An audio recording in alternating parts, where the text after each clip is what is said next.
Right on. Do you find inspiration from these young guys? Do they find inspiration from you? I believe so. I'm constantly inspired by young Marines today.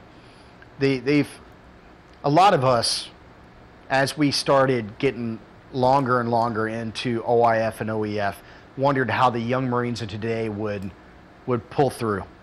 We wondered because they're a different character, they're a different social habit than we were, 19 years ago when some of us joined. So we had wondered, these kids come out with flying colors today. They're technologically more advanced than we are.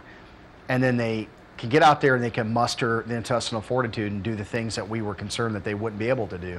So I'm constantly inspired by young Marines. Do I inspire young Marines? I think in some ways I do. I think when they see me in the gym or they see me running on the treadmill or on the elliptical or the bicycle or they see me walk around PT gear, I think in some ways it does inspire them. And I worry that it makes them worry about their next rollout into town too. So. Well, is it bad that they should worry about their next rollout into town? I mean, I know that things have changed in Anbar a lot, but it's not the safest place in the world, No, it's, I'll tell you what, Al Anbar is night and day in the last 2 years. Night and day. Some amazing things have happened here. I would never want my young Marines to worry, is that going to happen to me? Should I expect that on my next patrol? Should I, yeah, of course. I don't want them to even think about it because I want their mind in the mission. I want them looking for an IED signature. I want them looking for that window that might have somebody pop out of it in a moment's notice. I want them to be alert and not to be thinking, what if it was me? And I think their training probably doesn't do them. I think that's me just being a father figure and looking out for the young Marines. Sure. Let's talk about when you decided to go back. I understand you got to ask the Marine Corps Commandant, or after the escape from Alcatraz, he asked you, what would you like to do with your Marine Corps career now? And you told him, go back to Iraq. Is that the way that went down? Well, it wasn't the Commandant. It was a gentleman named General Mattis. And at the time, he was the first Marine Expeditionary Force Commanding General. Right. Now, once I gave him the word and decided I wanted to do this, it took the Commandant's approval to happen. So, I mean, you're talking 4 stars and 3 stars to allow me to come back over here.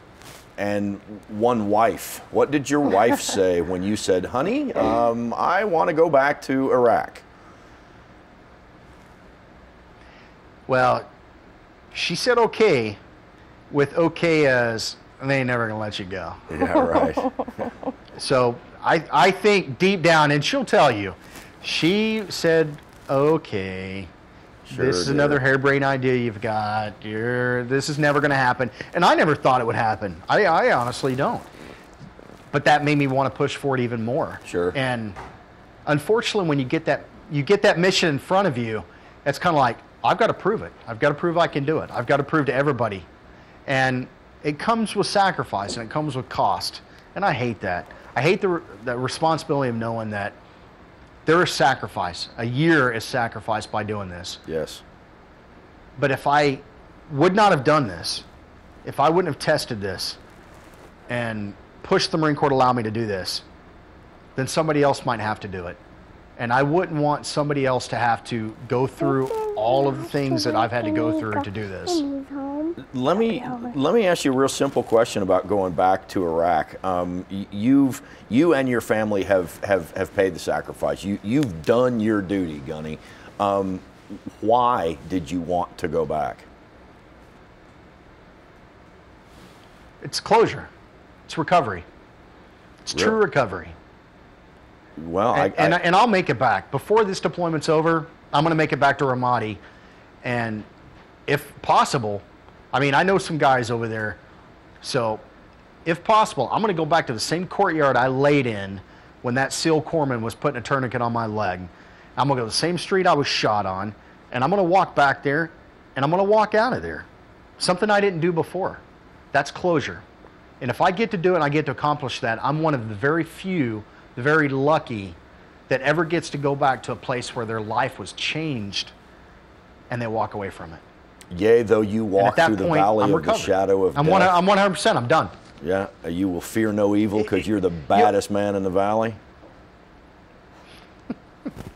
I'll never say I'm the baddest man. Definitely not. Right. But if you think about the Vietnam vets going back, the Iwo Jima veterans that go back every year almost, that made me think this is recovery. This is a way of saying to your mind, look, the last time you're here, this is the way you were. You're not that away. Wow. You're whole. You're 100%. It's perfect. It's perfect recovery, and that's the way I look at it. Tell me. And I'll spend the rest of my life promising it to my wife that after I'm mentally recovered 100%, the rest of our life is for us.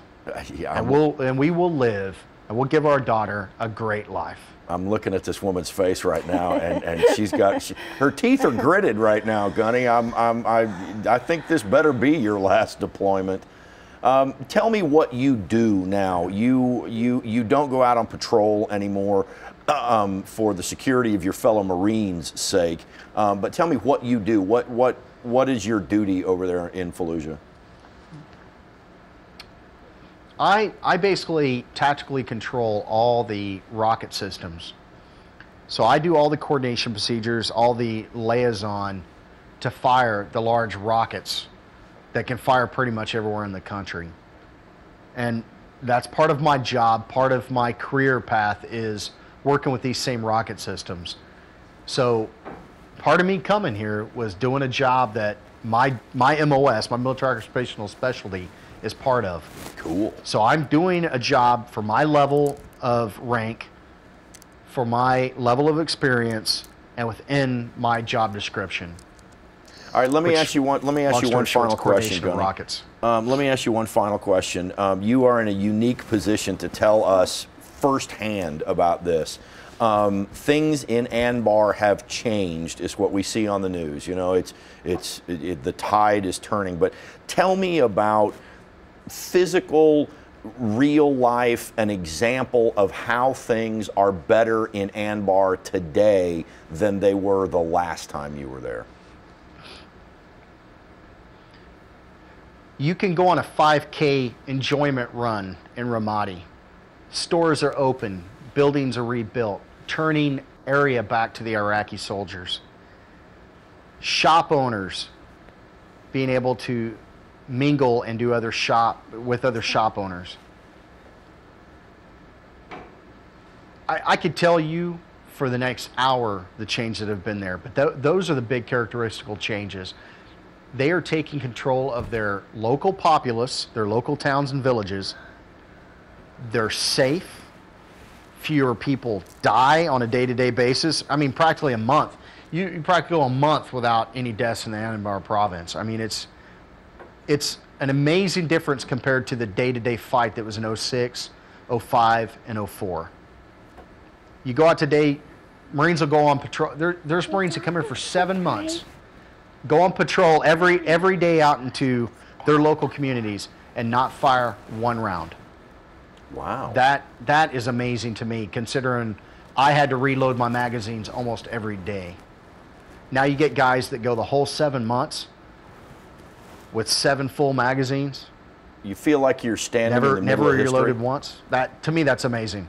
You feel like you're standing in the middle of history. You feel like you're standing in the middle of history. Are you watching something that will affect the rest of the world forever?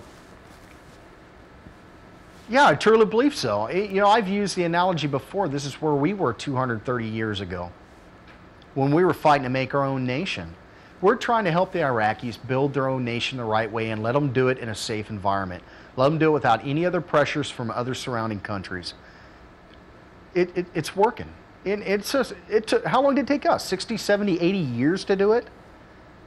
I'm not sure we've done it yet. You know, people think that we're going to be able to do it in 4 or 5 years. I mean, this is a process that's difficult. You build a country from the ground up. That is hard to do. Well, Gunny, especially when the last 30 or 40 years has been a dark night for those people. Sorry, Kels.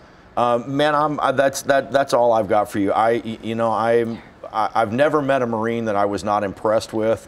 2 or 3 of the most memorable people I will ever meet in my entire life I met in Fallujah. I want to thank you for your service, your sacrifice. When you get back, first beer's on me, man. Steaks, whatever you want. This country owes you and your family a debt of gratitude that I'm not sure we can ever repay. Thank you. I appreciate that. Now.